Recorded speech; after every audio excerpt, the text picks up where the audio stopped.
Hey everyone, I'm Lauren Biedenharn, your local and tech-savvy real estate agent here in Los Angeles. Welcome to my step-by-step tutorial overview on how to purchase a home. Today's video will go over step number 4, making an offer. Every case is different, every state is different laws, so please use this as a general overview, and if you have questions, leave me a comment or contact me directly. I would love for your feedback so I can help more of you and make a better tutorial for all. So ask me anything. So you have 1, found a home worthy of an offer. 2, have your pre-approval letter. And 3, have your proof of funds. Now it's time to write an offer. Now your state might be different, but I'm going to show you what my offer packet's lists of items and go through them briefly.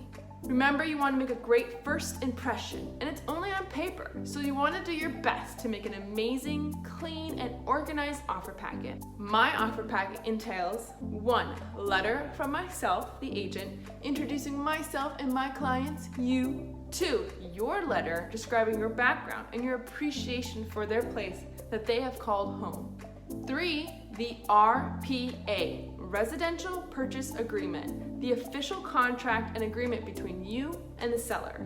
Note, there are several contingencies involved with important contingency removal dates. The main contingencies we'll be digging further into are 1, inspection contingency, 2, appraisal contingency, and 3, loan contingency. Some states require a lawyer to help you with the RPA. These are specific to your case, and you should go through these details with your agent. There are also terms that will need to be chosen for the RPA. The main terms and typical guidelines are 1, escrow, 45 days in length, 2, loan contingency, 30 days in length, 3, appraisal contingency, 21 days in length, and 4, inspection contingency, 14 days in length.